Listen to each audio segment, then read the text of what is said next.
ఏకం నిత్యం విమలమచలం సర్వధీ సాక్షిభూతం భావాతీతం త్రిగుణరహితం సద్గురుం తం నమామి.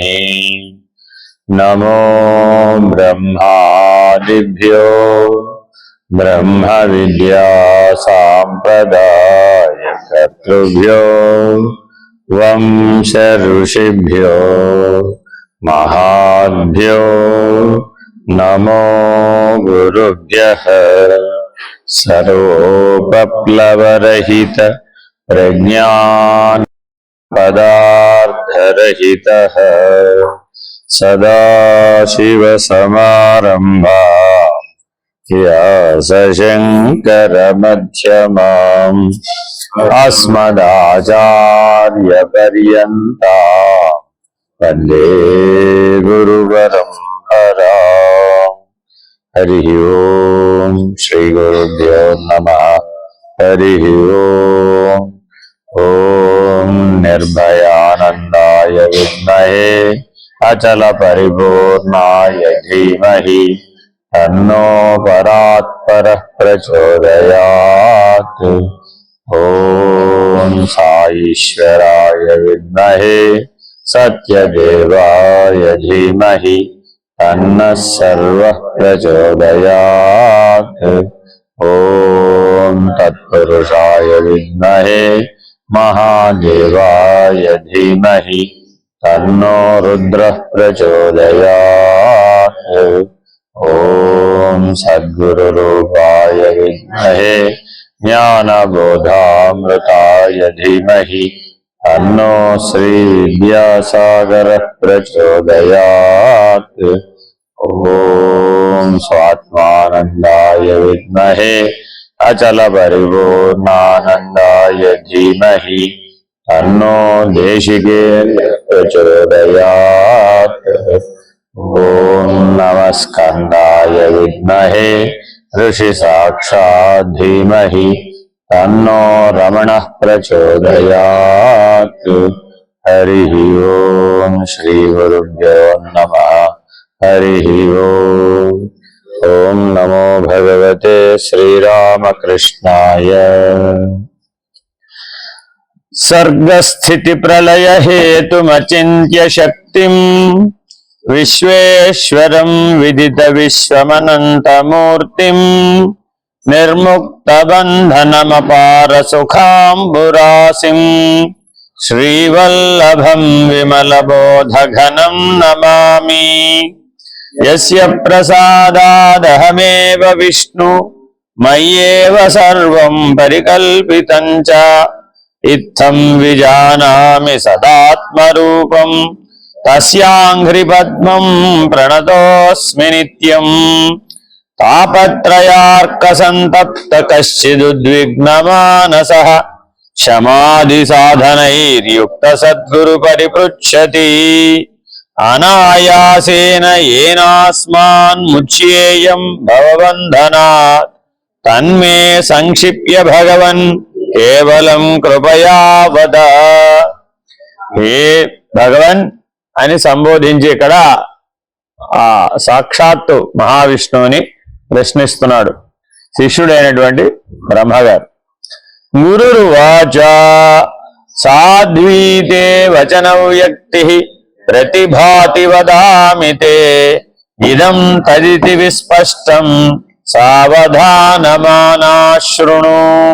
తత్వమాస్యాది వాక్యోత్థం యజ్జీవ పరమాత్మనో తాదాత్మ్య విషయం జ్ఞానం తదిదం ముక్తి సాధనం. శిష్య ఉవాచ కో జీవః కః పరశ్చాత్మా తాదాత్మ్యం వా కథం తయోః తత్వమస్యాది వాక్యం వా కథం తత్ ప్రతిపాదయేత్. గురుర్వాచ అత్ర బ్రూమః సమాధానం కో అన్యో జీవస్త్వమేవ హి యస్త్వం పృచ్ఛసి మాం కోహం బ్రహ్మైవాసి న సంశయః. శిష్య ఉవాచ పదార్థమేవ జానామి వాద్యాపి భగవన్ స్ఫుటం అహం బ్రహ్మేతి వాక్యార్థం ప్రతిపద్యే కథం పద. గురుర్వాచ సత్యమాహ భవానత్ర విగానం నైవ విద్యతే హేతుః పదార్థబోధో హి వాక్యార్థావగతేరిహ. అంతఃకరణ తద్వృత్తి సాక్షి చైతన్య విగ్రహ ఆనందరూప సత్యః సన్ కిం నాత్మానం ప్రపద్యసే. సత్యానంద స్వరూపం ధీ సాక్షిణం బోధ విగ్రహం చింతయాత్మతయా నిత్యం త్యక్త్వా దేహాదిగాం ధియం.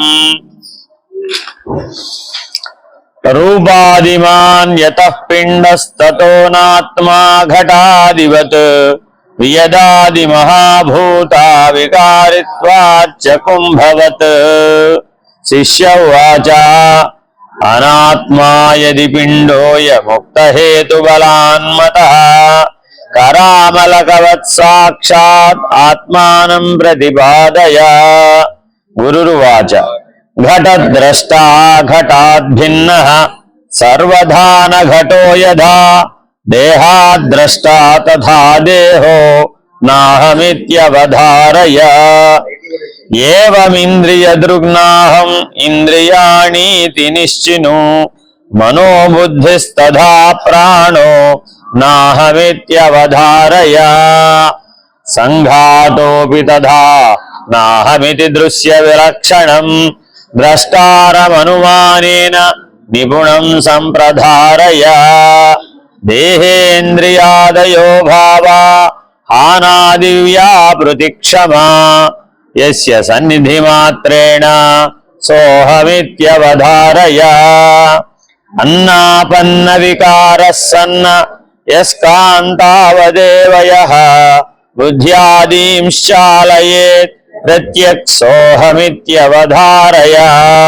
అజడాత్మవదా భాంతి తత్సాన్నిధా జడా అపి దేహేంద్రియమనః ప్రాణా సోహమిత్యవధారయ.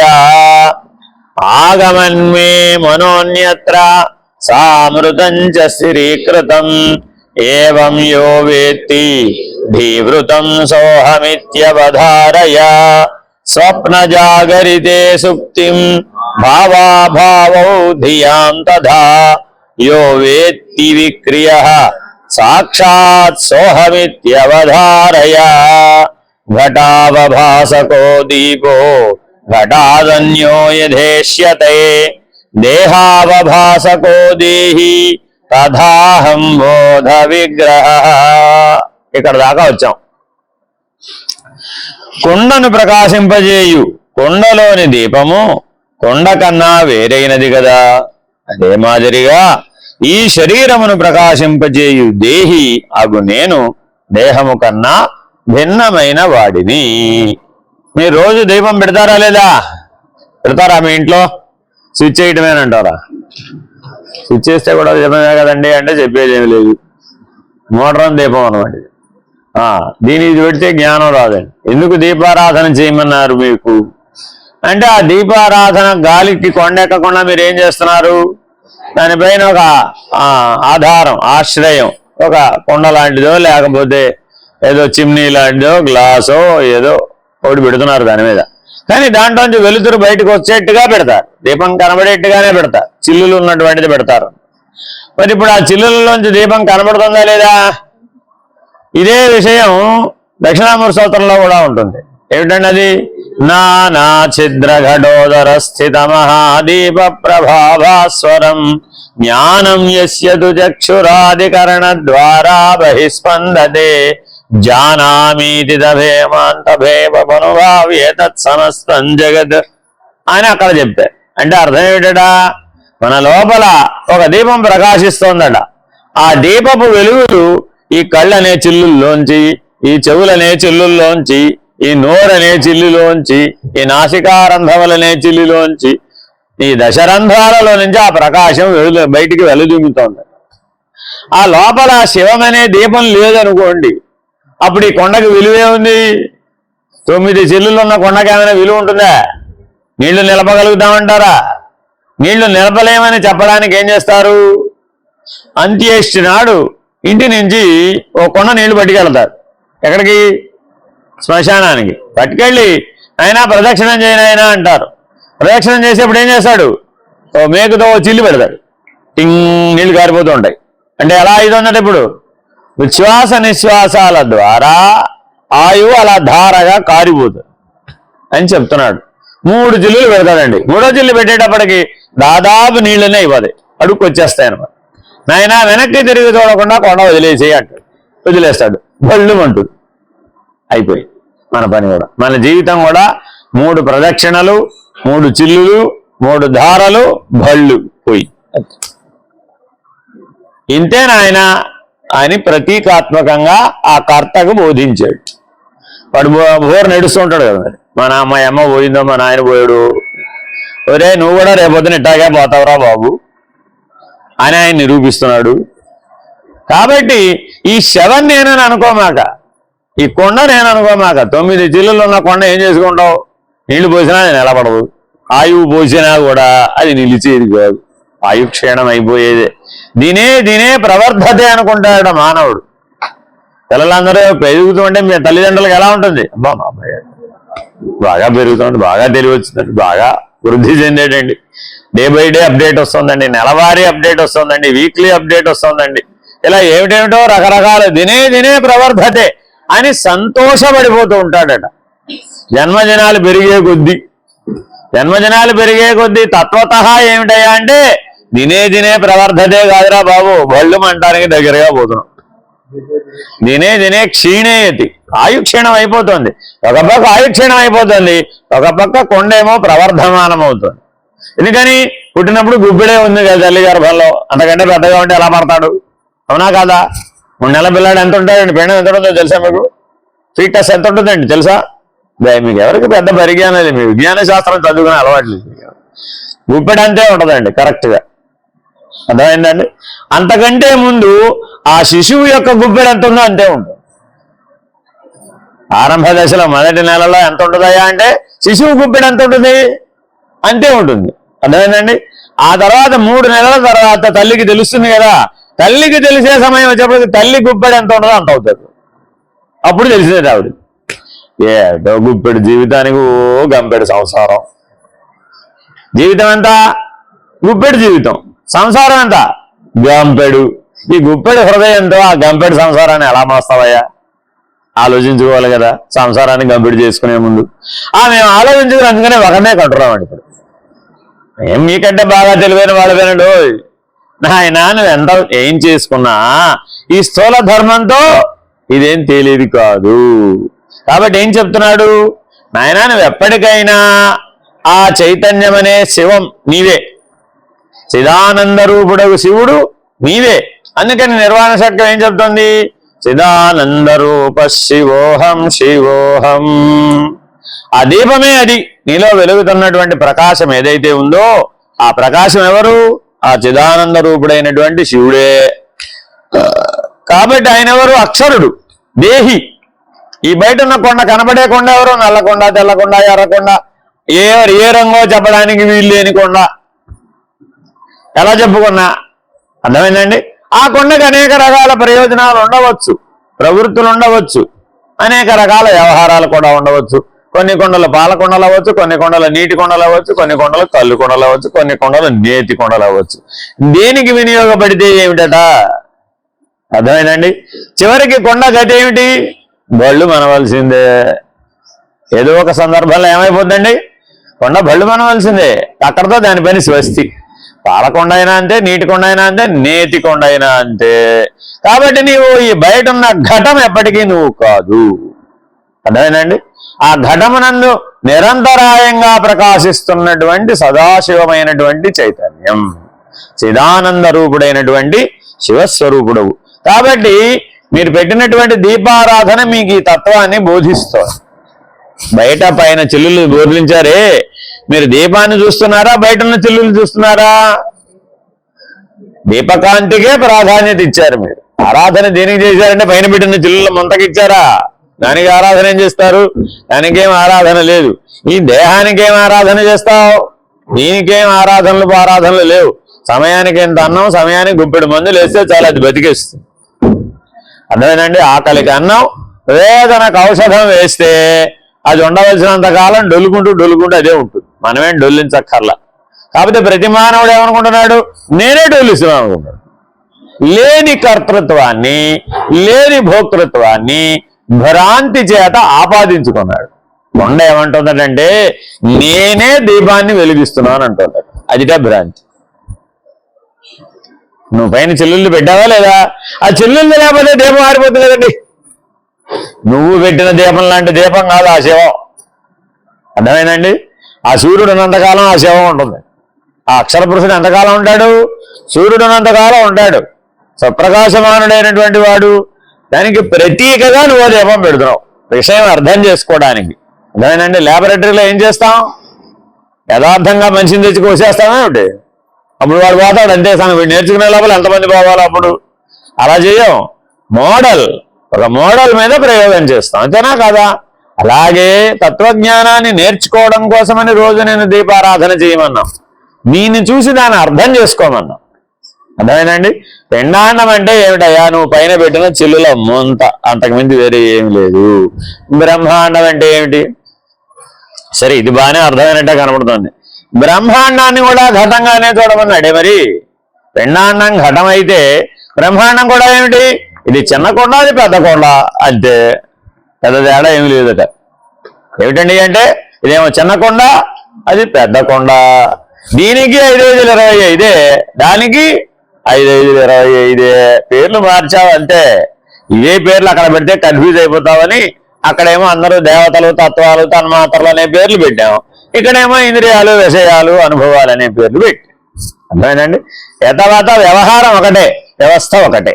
నీవు అక్కడైనా సాక్షివే, ఇక్కడైనా సాక్షివే. నువ్వు అక్షరుడు ఎప్పుడయ్యావు? బ్రహ్మాండ సాక్షి అయినప్పుడే అక్షరుడివి. ఇవా గుర్తుపెట్టుకోవాలండు. పిండాండ సాక్షిని అయిపోయానని అక్షరుడు అంటే లాభంలే. ఈ దీపారాధనని ఆధారం చేసుకుని బ్రహ్మాండ సృష్టిని అర్థం చేసుకోవాలన్నమాట. అర్థం చేసుకుని అక్కడ వెలిగేటటువంటి చిత్ స్వరూపం ఉన్నదే అది బ్రహ్మస్వరూపం. ఆ సచ్చిదానందమే బ్రహ్మస్వరూపం.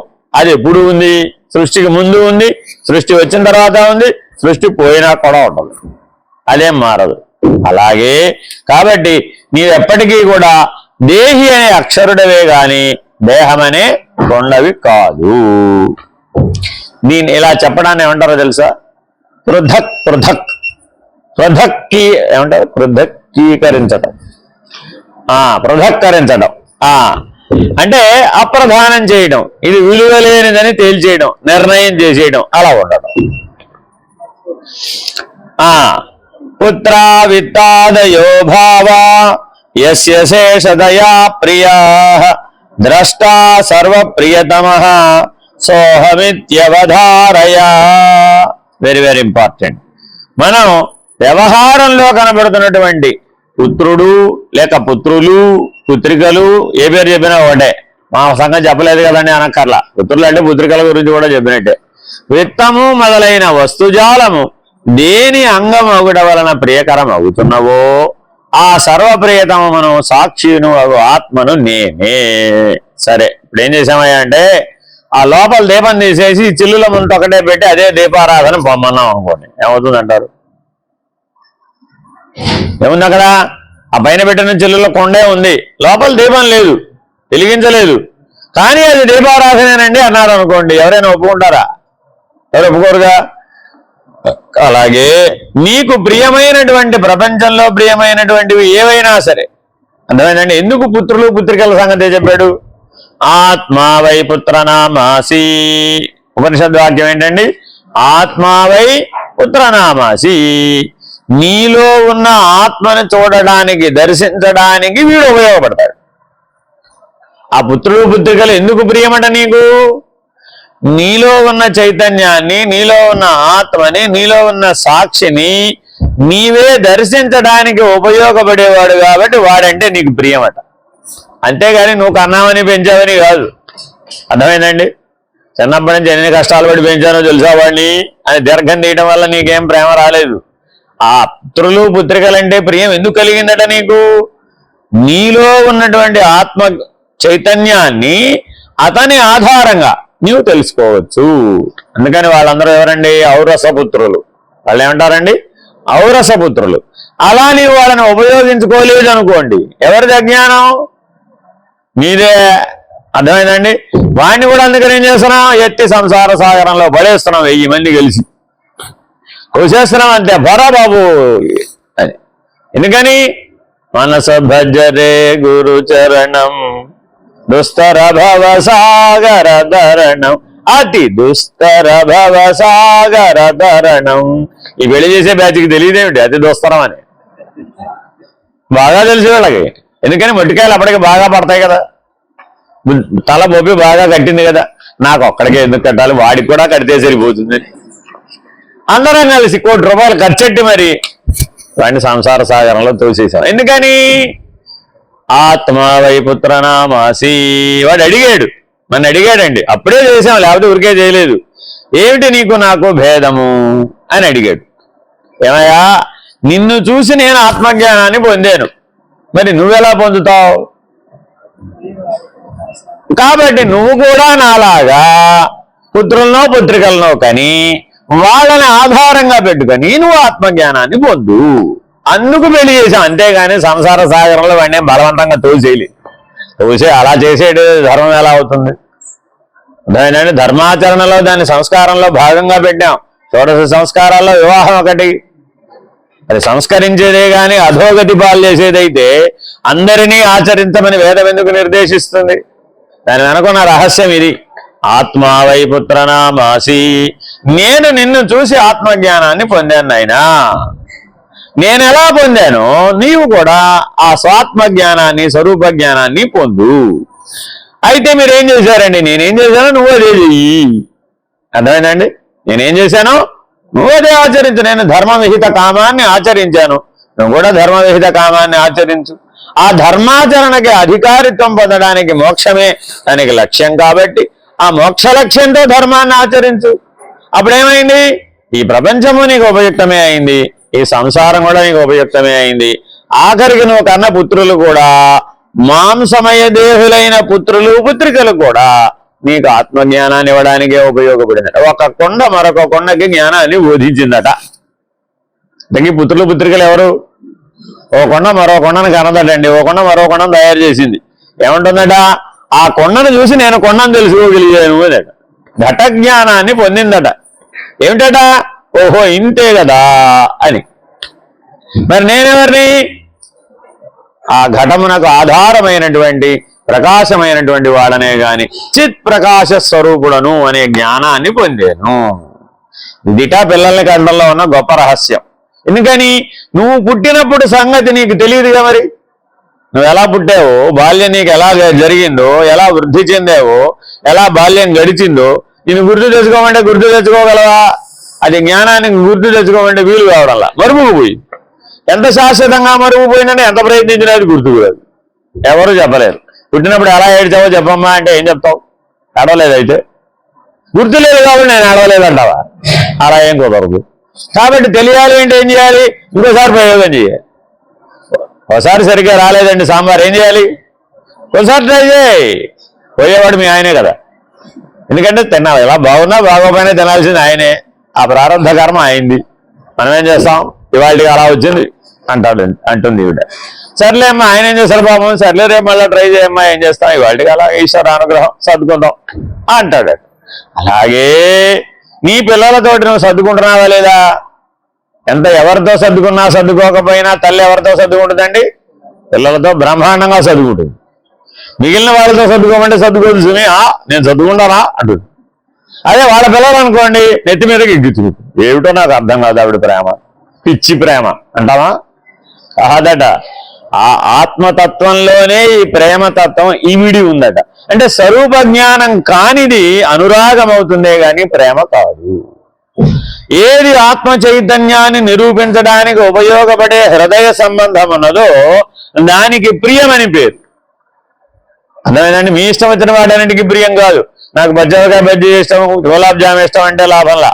అదంతా అనురాగం, రాగద్వేషాలలో భాగమే, ప్రియాప్రియాలలో భాగమే, ద్వంద్వాలలో భాగమే. ద్వంద్వాతీతమైనటువంటి స్వరూప జ్ఞానంలో ఉన్నదే అసలైనటువంటి ప్రేమ. అదేమిటయ్యా? హృదయ సంబంధీకృతమైనటువంటిది.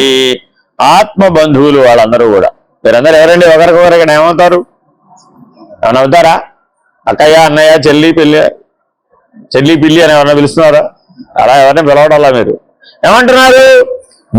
వాళ్ళలో మిమ్మల్ని దర్శిస్తున్నారు, మీలో వాళ్ళని దర్శిస్తున్నారు. అందుకనే సత్సంగం. ఏమిటయ్యా సత్సంగం అంటే? నిస్సంగత్వానికి కారణమవుతుంది. మనం అటాచ్ అవ్వకూడని వాటితో అటాచ్ అయిపోతున్నాం కదా, దాన్ని విడదీసి నీ స్వరూపం వైపు అటాచ్ అయ్యేటట్టుగా చేసేది ఏదో అది సత్సంగం. అర్థమైందండి? అందరూ మీరేం చేస్తున్నారా అంటే ఆ రోజు 2 గంటలు సత్సంగంలో పాల్గొంటున్నారండి. తర్వాత ఏమైందని అడుగుతున్నాను. తర్వాత ఏమైందంటే ఫోన్ లేకపోతే జీవితం లేదనిపిస్తుందండి. ఎందుకని? అంతా ఫోన్లోనే కదా, సత్సంగం అంతా ఎందులో ఇప్పుడు ఫోన్లోనే. కాబట్టి ఫోన్ లేకపోతే జీవితమే లేదనిపిస్తుంది. ఇప్పుడు అటాచ్మెంట్ దేంతో వచ్చింది? రామా కొండతోనే పెట్టుకోవద్దురా బాబు అంటే మానస కోరల్లట ఎవరో. కొండతోనే అటాచ్మెంట్ పెట్టుకోవద్దురా బాబు అంటే కొండకి పుట్టినటువంటి మరో కొండతో పెట్టుకున్నట్ట. మీరు కూడా అందుకని ఏం చేస్తున్నారు? మీ పుత్రులు పుత్రికలతో అటాచ్మెంట్ పెట్టుకుంటున్నారు. అదేం ప్రయోజనం? దాని వలన ఏం ఉపయోగం లేదు. కాబట్టి ఈ వ్యవహారం అంతా దేనికోసం ఏర్పడిందయ్యా? దాన్ని చూసి నువ్వు స్వరూప జ్ఞాన స్ఫురణలో ఉండడానికి, ఆత్మభావంతో జీవించడానికి. పరప్రేమాస్పదతయో మాన భూవమహం సదా భూయాసమితియో దృష్ట సోహమిత్యవధారయ. దూరం వెళ్ళిపోయామా? లైన్లోనే వస్తున్నామా? నేను సత్యము, నిత్యుడను, అవినాశిని అనుభావము ఏ ద్రష్ట పొందుతున్నాడో అతడే నేను.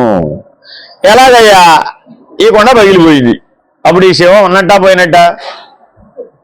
శివం ఉన్నట్టా పోయినట్ట? శివం ఎప్పుడు ఉన్నది, దానికి ఏం రాకడా పోకడా లేదు. అర్థమైందండి? జన్మ జరా మృత్యు వ్యాధులు శివమునకు లేవు, ఆత్మస్వరూపానికి లేవు. అర్థమైందండి? అది సదాశివం. అందువలన అటువంటి ఆ అక్షర పురుషుడు ఎవరైతే ఉన్నాడో అతడే నేను. అది ఎటువంటిదంటే దాని లక్షణాలు ఏమిటి? సత్యము, నిత్యము, అవినాశి. అందుకని అష్టావక్ర గీతలో అష్టావక్ర మునీంద్రుడు ఆత్మ యొక్క లక్షణాలను ఏకరువు పెట్టేటప్పుడు ఆత్మా సత్యంతో ప్రారంభిస్తాడు. ఆత్మా సత్యం, ఆత్మా నిత్యం, ఆత్మా ముక్తం, ఆత్మా సచ్చిదానంద అని ఇలా ఆత్మ యొక్క లక్షణాలను ఏకరువు పెడతాడు జనక మహారాజుకి. కాబట్టి ఈ లక్షణాలతో నువ్వు ఎప్పుడైతే నిత్య జీవితంలో ఉన్నావో అప్పుడు స్వాత్మారామో భవతి. ఎప్పుడు నువ్వు ఆత్మస్వరూపుడివే, అక్షరస్వరూపుడివే, నాశము లేనివాడు, మృత్యువే లేదు నీకు అసలు. యస్సాక్షి లక్షణో బోధస్వం పదార్థ సముచ్యతే సాక్షిత్వమపి బోధృత్వా అవికారితయాత్మనః. నాయనా, నీవు తత్పదమైతేనే తప్ప ఈ లక్షణాలన్నీ వర్తించవు. త్వం పదంలోనే ఉన్నావు, అప్పుడు వీటికి వ్యతిరేకం వర్తిస్తుంది. ఆత్మ నిత్యం, వ్యతిరేకం ఏమిటి? అనిత్యం. ఆత్మ సత్యం, వ్యతిరేకం ఏమిటి? అసత్యం. ఆత్మ అవికారి, సవికారి. అర్థమైందండి? దీనికి నిరాకారం, దానికి సాకారం, దీనికి నిర్గుణం, దానికి సగుణం అని వ్యతిరేకమే. కాబట్టి ప్రయత్నపూర్వకంగా త్వం పదమును విడవకపోతే అది ఎప్పటికీ నిన్ను విడిచిపెట్టదు. నీవే ప్రయత్నపూర్వకంగా నేనును పోగొట్టుకోవాలి. ఆ త్వం పదమనే నేనును పోగొట్టుకుని దాని స్థానంలో దేని పెట్టాలి? తత్పదమనే నేనును పెట్టాలి. అర్థమైందండి? మీ ఇంట్లో మీ అమ్మాయి ఉందనుకోండి, మీ అమ్మాయి మీ పుత్రికేనా కాదా? మీ అత్తవారింటికి పంపిస్తే అప్పుడు కోడలేనా? పుత్రిక అవుతుందంటారా? కోడలా పుత్రిక? అత్తవారిల్లు తత్పదం, పుట్టిల్లు త్వంపదం. అర్థమైందండి? ఎందుకు పంపాలి అంటే అందుకు చెప్పారు. పుట్టిల్లు ఏమిటండి? త్వంపదం. అత్తవారిల్లు ఏంటండి? తత్పదం. ఏమండి ఇది మాకేనా, పురుషులకు అక్కర్లదా? అందుకే ఇలా అడుగుతారనే వాళ్ళకి తెలుసు. పిండాండం పుట్టిల్లు, బ్రహ్మాండం అత్తవారిల్లు. ఆ దృష్టితో చెప్పాం, అంతేగాని స్త్రీలు పురుషులు అనే ఉపాధిగత భేదంతో చెప్పలేదు. అర్థమైందండి? కాబట్టి ఈ పిండాండంలో జరిగే సకల వ్యవహారాన్ని ఏ దృష్టితో చూడాలట? బ్రహ్మాండ దృష్టితో చూడాలట. ఆ దృష్టితో చూసినప్పుడు ద్రష్ట ఎవరు? బ్రహ్మాండ సాక్షి. బ్రహ్మాండ సాక్షి ఎవరు? బ్రహ్మమే. అక్కడ బ్రహ్మము అనే స్థానంలో తత్పదంలో కనుక నిలబడితే అప్పుడు ఈ పిండాండం దాటడానికి ఎంత సమస్య అవుతుంది? అవదు కదా.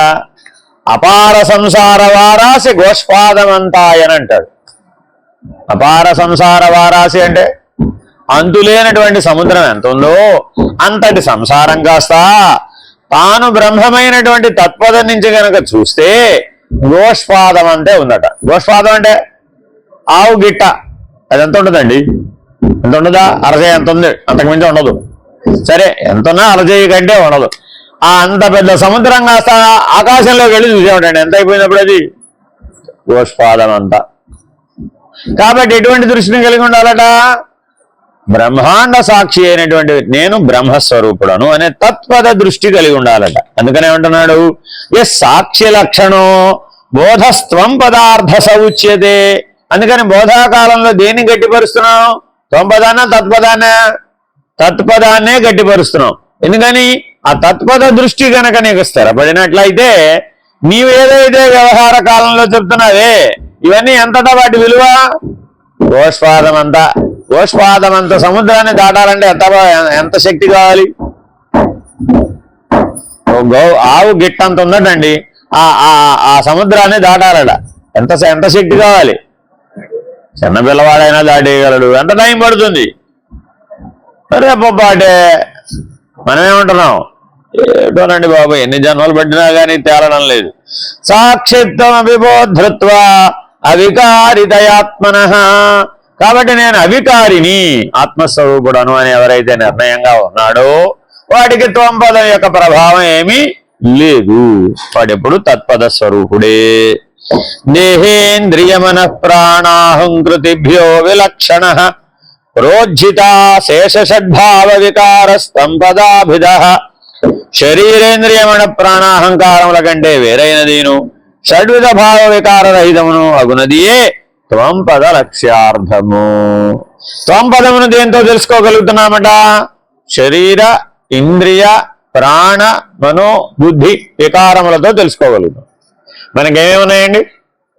మీ దగ్గర ఏమేమి ఉన్నాయని ఎవరైనా అడిగామనుకోండి, ఏం చెప్తారు? ఎవరైనా కానీ 3 అంతస్తుల మేడ ఉంది, దాంతో మొదలు పెడతాడు. లేదంటే 3 డిగ్రీలు ఉన్నాయి, దాంతో మొదలు పెడతాడు. అంటే బహిర్ముఖంలో కనబడే వాడితో మొదలు పెడతాడు. నీ దగ్గర ఏమున్నాయా అంటే వాడి అన్నింటికంటే ముందే ఉందా నీ దగ్గర? పుడుతూనే ఏం సంపాదించి పెట్టుకున్నావు? శరీరం, ప్రాణం, మనసు, బుద్ధి, తదనుకూలమైన వికారములు, తద్వ్యతిరేకమైన వికారములు. ఆయా వికారములన్నీ షడ్భావ వికారములలో భాగమే. ఏమిటి షడ్భావ వికారములు? ఏమిటి షడ్భావ వికారములు? జాయతే, అస్తి, తర్వాత వర్ధతే, తర్వాత అపక్షీయతే, తర్వాత విపరిణమతే, తర్వాత వినశ్యతే. ఎన్నిసార్లు చదివినా బ్రహ్మ విద్య అది మాత్రం నోటికి రాదు. నోట్లో ఉండాలండి శాస్త్రాలన్నీ. ఎప్పుడు కూడా ఎప్పుడు కావాలంటే అప్పుడు స్ఫురించాలి. అన్నీ కూడా పుస్తకాలు గూట్లో ఉంటే లాభంలా, మస్తకంలో ఉండాలి. జాయతే, పుట్టావా లేదా? పుట్టానని అందరూ ఒప్పుకున్నారా లేదా? పుట్టావంటే క్షరపురుషుడివే, తేల్చేసామంతే. డేట్ ఆఫ్ బర్త్ సర్టిఫికేట్ చూసుకో కావాల్సి వస్తే. ఏమయ్యా నీకు ఎన్నేళ్ళు అన్నాం అనుకోండి, ఎన్నేళ్ళు అంటే ఏదో 20 30 అని చెప్పచ్చు కదా. నేను 1948 బోర్న్ అండి. డేట్తో సహా గుర్తెట్టుకుంటా, టైంతో సహా గుర్తెట్టుకుంటాడు. బాగా జాతకం బట్టి ఏమిటి దానివల్ల ప్రయోజనం? అది త్వంపదం కదా, వాచ్యార్థం కదా. అది త్యజ, వదిలిపెట్టవలసింది కదా. ఏం గుర్తుపెట్టుకోవాలి? లక్ష్యార్థం. ఈ త్వంపదం దీని గురించి ఎవరికి చెప్తావా? ఎవరి దగ్గర లేదు. ఇప్పుడు నువ్వు చెప్పి నేను అడిగేవాడు వినేవాడికి ఇద్దరికి సామాన్యమేగా. వాడికి ఓ డేట్ ఆఫ్ బర్త్ ఉంది, నీకు ఓ డేట్ ఆఫ్ బర్త్ ఉంది. ఏమిటి దాని గురించి విశేషం చెప్పేది? ఆ డేట్ ఆఫ్ బర్త్ దేనికి ఉంటుందో దానికి ఒక డేట్ ఆఫ్ డెత్ ఉంటుందా ఉండదా? That is also confirmed. ప్రత్యేకంగా చెప్పకపోయినా డేట్ ఆఫ్ డెత్ కన్ఫర్మ్డేనా కాదా? పుట్టిందంటే పోవడం ఖాయమయ్యా. ఎవరు చెప్పారు? షడ్భావ వికారాలు చెప్పేయి. జాయతే అస్తి, ఉన్నాడ్రా బాబు. ఎప్పుడు? పుట్టంగానే ఉన్నాడు అనలేదట. వాడు కేవు అంటే ఉన్నాడు అట, లేకపోతే పోయాడు. ఏడిస్తే ఉన్నాడు అన్నట్టు. చూడండి, కావాల్సి వస్తే డాక్టర్ గారు ఆవిడ కుస్తీ పడుతుంది, వాడిని మింజులు తీస్తుంది ఆ ఏడవకపోతే. నేను వీడియోలు కూడా ఉన్నాయి, యూట్యూబ్లో కావాలంటే చూసుకో. శీర్షాసనం వేయించి వాడు వేడి నీళ్ళు కొట్టి అటు కొట్టి ఇటు కొట్టి నానా యాగి వాడిని ఫుట్బాల్ ఆడి విడిచిపెడతారు వాడిని. ఆ ఏడవకపోతే, ఏడవగానే ఉన్నాడు ఉన్నాడు ఉన్నాడు ఉన్నాడు ఉన్నాడు. లేకపోతే కొండలో దీపం వెలగలేదు. మరి అప్పటిదాకా బాగానే ఉన్నాడు కదండి, బాగానే ఉన్నాడని చెప్పారు కదండి, 9 నెలలు మీరు పరిశీలించారు కదండి, అంతా బాగానే ఉందని చెప్పారు. నేనేం చేయనయ్యా? మరి ప్రాణం అక్కడ వరకే ఉంది, తర్వాత లేదు. ఆ ప్రాణదీపం ఆరిపోయింది. కాబట్టి ఏ మహా చైతన్యం చేత నీ ప్రాణదీపం వెలుగుతోందో ఆ మహా చైతన్యం నీ లక్ష్యార్థం. ఈ ప్రాణదీపం వాచ్యార్థం. కానీ మనం దేని పట్టుకున్నాం? ఈ ప్రాణదీపాన్ని పట్టుకుని వేలాడుతున్నాం. అదేమో ప్రాణాపాన వ్యాన సమానోదానములు, దేవదత్త నాగకృకర కూర్మ ధనుంజయములు అనేటటువంటి 5 దశవిధ వాయువులుగా ఈ శరీరం అందంతటా వ్యాపించి అనేక రకాల పనులను చేయిస్తూ నడవనటువంటి రథాన్ని నడిపిస్తుందట ఈ ప్రాణదీపం. అర్థమైందండి? కానీ ఈ ప్రాణదీపం తనంతట తాను వెలగలేదు. దేనివల్ల వెలుగుతుంది? అది ఆ సూర్యుని యందు వెలుగుతున్న మహా చైతన్యమైన చిత్శక్తి ఏదైతే ఉందో ఆ చిత్ స్వరూప ప్రకాశం చేత ఈ ప్రాణదీపం వెలుగుతుంది. వాడు ఆయు అక్కడితో అయిపోతే స్వస్తి ప్రజాభ్య పరిపాలయంతాం, వెళ్ళిపోవడమే. ఇప్పటికే వెళ్ళిపోయాడు ఏమిటండి అంటానికి ఎవరికి అధికారం లేదట. తల్లి గర్భంలోనే వెళ్ళిపోయేవాళ్ళు బోళ్ళు మంది, పుట్టంగానే వెళ్ళేవాళ్ళు కొంతమంది, బాల్యంలో వెళ్ళేవాళ్ళు కొంతమంది, యవ్వనంలో వెళ్ళేవాళ్ళు కొంతమంది, అవమానంలో వెళ్ళేవాళ్ళు కొంతమంది, మనలాగా 120 దాకా ఉండేవాళ్ళు కొంతమంది. అర్థమైందండి? 120 కాదు, కాకభూషణుడు అయితే ఏకంగా 100,000 యుగాలు ఉన్నట్టు, 100,000 లక్ష యుగాలు ఉన్నట్టు ఒకే శరీరంతో. అది మరి అట్లా ఈ సృష్టిలో అనేకమైనటువంటి వింతలు ఎన్నైనా ఉండవచ్చు, లోకాలోకములైన అనేకములైనటువంటి ఆయుర్దాయములు ఉండవచ్చు. కానీ ఏది ఎప్పుడైపోయిందో అనేది మాత్రం వాడికి తెలియదు. కానీ ఖాయమేనా కాదా? ఖాయమే. శరీరం శాశ్వతం అని చెప్పడం ఏ యుగంలోనూ కుదరదు, ఏ లోకంలోనూ కుదరదు. అది ఏ శరీరమైనా సరే దానికి ఆ షడ్భావ వికారములు ఉన్నాయి. ఏమిటవి? జాయతే అస్తి వర్ధతే. పుట్టంగానే ఎంత ఉన్నాడు? 3 ఉన్నాడు అనుకోండి, ఇప్పుడు బారెడయ్యాడు. పెరిగాడా పెరగలేదా? వర్ధతే. తర్వాత అట్లాగే పెరుగుతూ పోతుంటాడు. ఏమిటి? ఎంతకాలం పోతాడేమిటి? 60 అడుగులు అవుతాడేమన్నా? అప్పుడు కదా. అపక్షీయతే. అక్కడ కొంతకాలం ఉండి అలా జీవించి కృషించడం ప్రారంభమైంది. తల నెరిసిందా లేదా? గుండె గంట కొట్టిందా లేదా? వార్నింగ్ బెల్ మోగిందా లేదా? మోగిందా? ఏదో రకరకాల రూపంలో దేవుడు వార్నింగ్ బెల్ ఇస్తూ ఉంటాడు. ఆయన ఎగ్జామినేషన్ టైం అయిపోతుందిరా బాబు. మనం ఏం చేస్తాం? ఇంకా కొద్దిగా 10 minutes ప్లీజ్, ఇంకా లాస్ట్ ప్రశ్న ఉంది రాసుకో అని చిన్నపిల్లవాడి మోడల్లో మనం అడుగుతూనే ఉంటాం, టైం ఎక్స్టెండ్ చేయమని. పరమాత్మ ఏం చేస్తూ ఉంటాడు? నాయన టైం అయిపోతుందిరా బాబు అని ఎప్పటికప్పుడు గుర్తు చేస్తున్నట్ట. ఏ రూపంలో? ఏ రూపంలో? ఏ రూపంలో? ఏ రూపంలో? నిద్ర రూపంలో.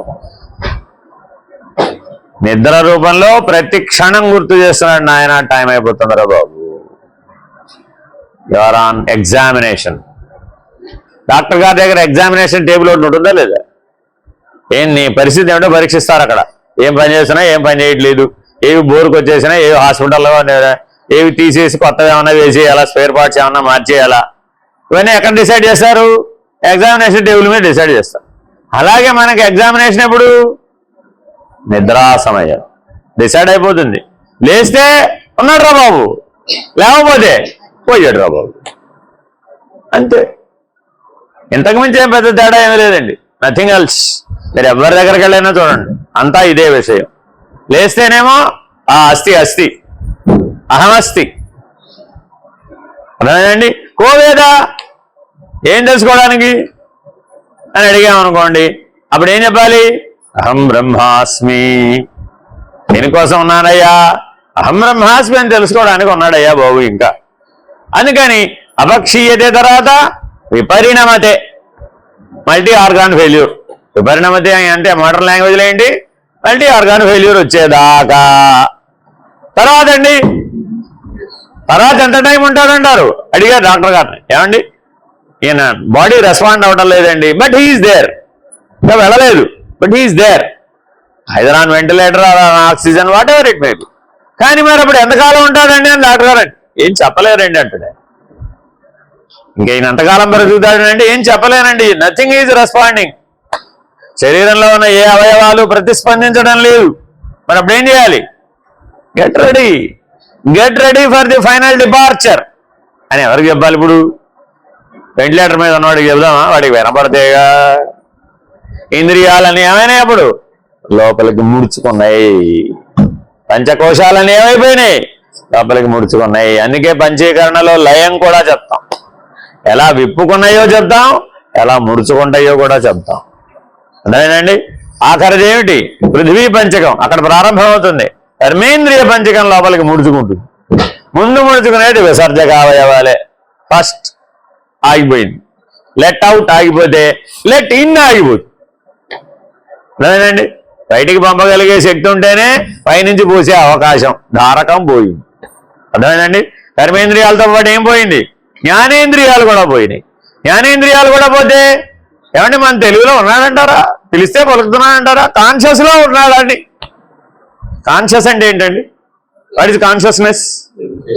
సమానార్థకంగా వాడేస్తున్నాం చైతన్యానికి సమానార్థకంగా, కానీ అది ఎగ్జాక్ట్ కాదు. దేహస్పృహని కాన్షియస్నెస్ అంటున్నాడు అక్కడ, కానీ దేహస్పృహ చైతన్యం కాదు. అర్థమైందండి. Bodily consciousness, sensation. అంటే మనం సూది పెట్టి గుచ్చామనుకోండి, ఎలా చూస్తారటంటే ఆ సెలైన్ పెట్టాలి కదా, ఆ సెలైన్ పెట్టడానికి ట్రై చేస్తారు, లాభంలే. వాడేం చెల్లించడు, నరం దొరకదు. రెండు సమస్యలు. ఒకటేమో నరం దొరకదు, అటు ఇటు పోతుంటుంది, అది నా సూది ఎక్కదు, సెలైన్ ఎక్కించడం కుదరదు, ఇక అది ఆగిపోతుంది. ఎప్పుడైతే సెలైన్ ఆగిపోయిందో బ్లడ్ ఇన్ఫ్లో ఆగిపోయింది అని అర్థం అనమాట. ఇలాగా యాక్షన్ రియాక్షన్ మోడల్లో మనం ఎన్నో తెలుసుకుంటున్నాం. కానీ ఇదంతా దేని గురించి? కొండ గురించిన జ్ఞానమే తప్ప. ఇదంతా దేని గురించి అయ్యా? 9 జిల్లులు 11 జిల్లులు ఉన్న కొండ ఏకంగా. అర్థమైందండి. మరి ఆ 11 జిల్లులు ఉన్న కొండ గురించి ఇంత నానాయాగి ఏమిటయ్యా బాబు? ఏదో జిల్లులోంచి ఎట్టయినా బాగు. 11 జిల్లులు ఉన్న బోరలో గాలి ఆపడం ఎవరన్నా అవుతుందంటారా? అందులో టైం అయిపోయినాక అవుతుందంటారా? బయట నుంచి నేను ఎక్మో మిషన్ మీద పెట్టి వాడిని ఎలా అయినా బతికిస్తానని నానాయాగి ట్రై చేస్తున్నాం. అంటే అర్థం ఏంటి? ఎక్మో మిషన్ అంటే తెలుసా? గుండె బదులు వేరే గుండె కొట్టుకుంటుంది, ఊపిరితిత్తుల బదులు వేరే ఊపిరితిత్తులు కొట్టుకుంటాయి, అన్ని మిషన్లో కొట్టుకుంటుంటే వీడు మాత్రం ఉంటాడు అందులో. ఇప్పుడు మిషన్ బ్రతికినట్ట, వీడు బ్రతికినట్ట ఏమో ఎవరికి తెలుసు. వాడు బ్రతికి బయటకు వస్తాడని నానాయాగి అందా చేస్తున్నాం. తీరా బ్రతికి బయటకు వచ్చాడే అనుకున్నామండి. ఇప్పుడు వాడి కొండ సరిగ్గా ఉన్నట్టేనంటారా? ఏమో ఎప్పుడు భళ్ళు ఉంటుందో. అంతేనా కాదా? కాబట్టి ఆ అపక్షీయతే విపరిణమతే వినశ్యతే, విపరిణమతే నుంచి వినశ్యతేకి రావడం మధ్యలో ఎంత సమయం ఉందండి? అంటే కొండ పైనుంచి వాడు వదిలేస్తాడండి, చివరికి పిల్లవాడు కింద పడగానే భళ్ళు అంటుంది. పైనుంచి వదిలిన కొండ కింద పడడానికి ఎంత సమయం ఉందో, విపరిణమతే నుంచి వినశ్యతేకి అంతే సమయం ఉంది. ఆల్రెడీ ఆయువు అయిపోయింది, 3 జిల్లులోంచి నీళ్లు గారిపోయినాయి, పైన భుజం మీద నుంచి వదిలిపెట్టేశాడు కూడా. వదిలిపెట్టేసిన కొండ నేలన పడడానికి ఎంత సమయం ఉందో, ఈ విపరిణమతేకి ఆ వినశ్యతేకి అంతే సమయం ఉంది. కానీ ఈ సమయం లోపల జీవుడు ఏం ఆలోచిస్తాడో దానిని బట్టి ఉత్తర ఉపాధిని ఇస్తానంటున్నాడు పరమాత్మ. అంతకాలే చ మామేవ స్మరన్ముక్త్వా కళేవరం. ఇప్పుడట విపరిణమతే వినశ్యతే మధ్యలో నీ భావం జీవభావమా, ఆత్మభావమా, బ్రహ్మభావమా అనేది నిర్ణయంగా ఉండాలి. ఏమో ఏముంటుందో అప్పుడు మరి కాన్షియస్ అసలు విపరిణమతేకి వచ్చేప్పటికే వాడికి తెలియలేదు, ఇంకా మళ్ళీ కాన్షియస్నెస్ ఏమిటి, వాడికి బహిర్ముఖం లేనే లేదు, అప్పటికే లోపలికి తిరిగేసాడు, అయిపోయింది. లోపలికి తిరిగిన తర్వాత జీవభావంలో ఉన్నాడా, ఆత్మభావంలో ఉన్నాడా, బ్రహ్మభావంతో ఉన్నాడా అన్నదాన్ని బట్టి అది మరో ఉపాధి నిర్ణయం అవుతుంది. కాబట్టి సృష్టి ధర్మాన్ని అర్థం చేసుకో. ప్రతిరోజు నిద్రలోకి వెళ్ళేటప్పుడు నీలో ఈ విపరిణమతే వినశ్యతే అన్న రెండు భావాలు ఏర్పడుతున్నాయి. చూసుకోండి, మీరు కావాల్సి వస్తే. లోపలికి వెళ్ళేటప్పుడు తెలివి నిదానంగా తగ్గిపోతుందండి, ఒకేసారి తగ్గిపోదు, తెలివి నిదానంగా తగ్గిపోతుంది. తగ్గిపోయినాక అసలు శాంతం బ్లాంకే, జీరో, మీకేం తెలియదండి, సెన్సేషన్ కూడా ఏం తెలియదు. మీరు కావాలంటే లేపేటప్పుడు ఇలా మొదటిసారి ఇలా అన్నప్పుడు లేవడండి వాడు, అప్పుడు తెలిసినట్ట తెలియనట్ట విపరిణమతలో ఉన్నాడు. అటు వెళ్ళే వినశ్యతే, ఇటు వస్తే అస్థి, అంతే. పిలిస్తే పలికితే లేచాడు అనుకోండి, అస్థి ఉన్నాడు రా బాబు అన్నాడు. పిలిస్తే పలికితే లేవలేదు, అయిపోయినట్టే. వినశ్యతి, అస్థికి వినశ్యతికి మధ్యలో ఎంత దూరం ఉంది అని అడిగా. ఎంత టైం ఉందండి, ఎంత టైం ఉందండి? ఒక్క శ్వాస. జాయతే అస్థి దగ్గర నుంచి విపరిణమతే వినశ్యతే మధ్యలో ఎంత దూరం ఉంది? ఒకే ఒక్క శ్వాస. కానీ మనం ఎప్పుడైనా ఒక్క శ్వాసను పట్టించుకున్నామా? సింగిల్ బ్రెత్ అలా పట్టుకోగలిగావా? అలా ఉండగలిగావా? అలా ఎంతసేపు ఉన్నావు? అలా ఒక్క బ్రెత్ మీదే ఆగిపోగలిగావా? అప్పుడు నువ్వు ఆ వినశ్యతే విపరిణమతే దగ్గర నీ భావాన్ని నిలబెట్టుకోగలుగుతావు. అక్కడ పుట్టింది కుంభక యోగ విధానం. త్వరకం తర్వాత కుంభకమైనా కావచ్చు, రేచకం తర్వాత కుంభకమైనా కావచ్చు. మీరు చూసే ఉంటారు, మీరు అన్నీ వేసేసారండి, మధ్యలో నేను ఎలా ఉంటున్నాను? ఇలా ఉంటున్నాను. ఇలా ఉన్నప్పుడు ఎలా ఉన్నాను? రేచకం తర్వాత కుంభకంలో ఉన్నాను. తర్వాత కాసేపు అయినాక ఒక 20 నిమిషాలు 30 నిమిషాలు అయినాక అప్పుడు ఎక్కడ ఉన్నాను? పూరకంలో కుంభకంలో ఉన్నాను. మళ్ళా 15 నిమిషాలు 20 నిమిషాలు మళ్ళా తర్వాత. అంటే ఒక్క శ్వాస మీద ఎంతసేపు ఉండటం వచ్చినట్ట రానట్ట? ఆ ఒక్క శ్వాసను పట్టుకోగలిగే తెలివి రావాలి. అక్కడ బ్రహ్మభావంలో ఉండాలి, అక్కడ నేను ముక్తుడనని ఉండాలి, అక్కడ నేను సర్వవ్యాపక శరీరుడనని ఉండాలి, అక్కడ నేను బ్రహ్మాండ సాక్షినని ఉండాలి, అక్కడ నేను పురుషోత్తముడనని ఉండాలి. అప్పుడు నిర్ణయం అయిపోతుందట. మరి అంతసేపు గట్టిగా ప్రాణం ఆపేస్తే ఉంటారా పోతా ఉంటారు. లోపలే కొట్టుకుంటూ ఉంటుంది. అది స్థూల అవసరం లేదండి, స్థూల ఉచ్ఛ్వాస నిశ్వాసలు అవసరం లేదు, లోపలే తిరుగుతూ ఉంటుంది.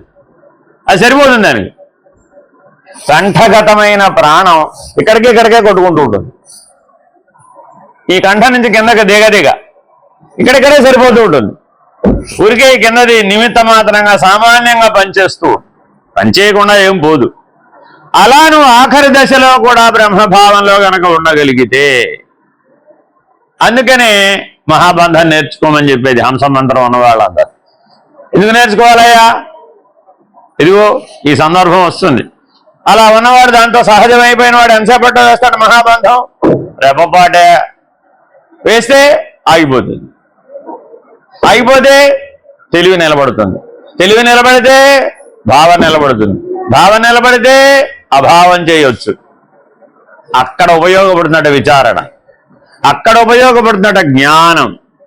భావాన్ని అభావం చేయడానికి ఉపయోగపడేదే వాక్యవృత్తి. ఈ వాక్యవృత్తి యొక్క విశేషం ఏమిటయా అంటే, నేను జీవభావమా ఆత్మభావమా బ్రహ్మభావమా అని విచారణ చేసే చోట ఉపయోగపడదట. అది నేను బ్రహ్మమునే అని భావించేటటువంటి వాడికి అభావస్థితిలో నిలబడానికి ఉపయోగపడేదే వాక్యవృత్తి. కాబట్టి అన్నీ మీ స్వాధీనమే అయి ఉండాలి. శరీర ప్రాణ మనోబుద్ధి చైతన్యాలు 5 నీ స్వాధీనంలోనే ఉండాలి.